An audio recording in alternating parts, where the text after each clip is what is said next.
बहुत पुरानी बात है, एक गुरु और एक शिष्य थे। वे दोनों बनारस में रहते थे। एक दिन किसी कार्य उज्जैन जा रहे थे। उज्जैन जाते जाते उन्हें रास्ते में ही रात हो गई। चारों ओर घना जंगल था और अंधेरी रात थी। इस तरह रात्रि में जंगल में रुकना सुरक्षित नहीं था। रात होने पर भी दोनों चलते रहे। तभी उन्हें एक गांव दिखा है। गुरु और शिष्य दोनों ही गांव में चले गए। गांव में उन्हें एक झोपड़ी दिखलाई दी। गुरु ने शिष्य से कहा कि आज हम इसी झोपड़ी में रुकेंगे।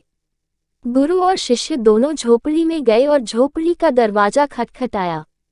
झोपड़ी से एक गरीब आदमी बाहर आया और गुरुजी उस व्यक्ति से बोले, हम दोनों बहुत दूर से आ रहे हैं और रात्रि अधिक हो गई है। जंगल में रहना खतरे से खाली नहीं है, इसलिए हम रात्रि में यहाँ रुकना चाहते हैं।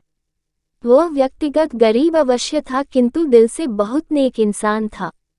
उसने सम्मान पूर्वक गुरु और शिष्य को झोपड़ी के अंदर बुलाया और उन्हें स्वादिष्ट भोजन करवाया और रात्रि में सोने के लिए बिस्तर भी लगा दिए। भोजन करने के पश्चात गुरुजी ने उस गरीब व्यक्ति से पूछा, तुम्हारा घर तो बहुत छोटा है, किंतु तुम दिल के बहुत धनवान हो। तुम्हारी रोजी रोटी का साधन क्या है? उस गरीब व्यक्ति ने गुरु के मुंह से अपनी प्रशंसा के लिए धन्यवाद दिया और बोला, मेरे पास इस गांव में सबसे अधिक जमीन है, किंतु वह जमीन बंजर है जिस पर किसी भी प्रकार की खेती संभव नहीं है। इसलिए मैंने अपनी रोजी रोटी पालन के लिए एक भैंस रखी है। उसी भैंस का दूध और घी बेचकर मैं अपनी रोजी रोटी चलाता हूँ। उस व्यक्ति की बात गुरु जी को कुछ अजीब सी लगी, किंतु वह कुछ नहीं बोले और सोने चले गए। देर रात में गुरुजी उठ गए और अपने शिष्य से चलने के लिए कहा। दोनों गरीब व्यक्ति को बिना बताए घर से निकल गए और जाते जाते गुरुजी उसकी भैंस को अपने साथ ले गए।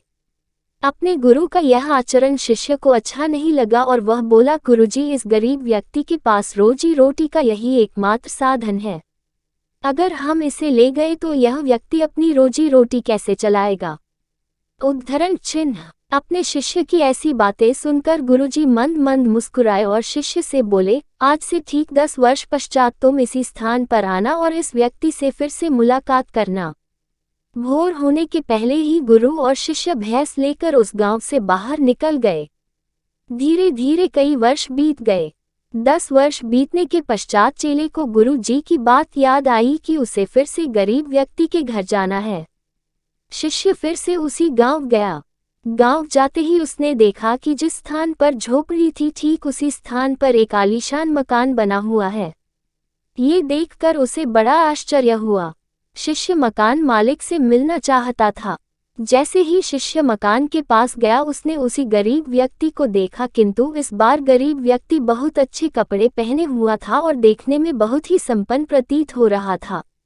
शिष्य उस व्यक्ति के पास पहुंचा और बोला, क्या आपने मुझे पहचाना? मैं वही बालक हूँ जो आज से 10 वर्ष पहले रात्रि हो जाने के कारण अपने गुरु जी के साथ आपके घर रुका था।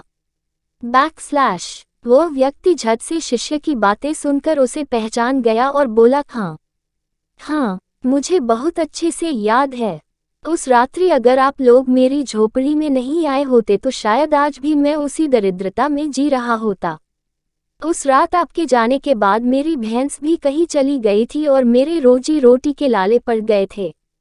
मैंने अपनी बंजर जमीन पर मेहनत की और अथक परिश्रम के पश्चात उस जमीन को उपजाऊ बना लिया और अब उस बंजर जमीन पर मेरी हरी भरी फसलें लहरा रही है। इसी जमीन की बदौलत मैं आज इस गांव का सबसे संपन्न किसान बन गया हूँ। शिष्य को अब समझ में आया कि गुरुजी उस रात उस व्यक्ति की भैंस क्यों ले गए। शिष्य के मन में अब अपने गुरु के लिए पहले से भी कई गुना अधिक सम्मान था।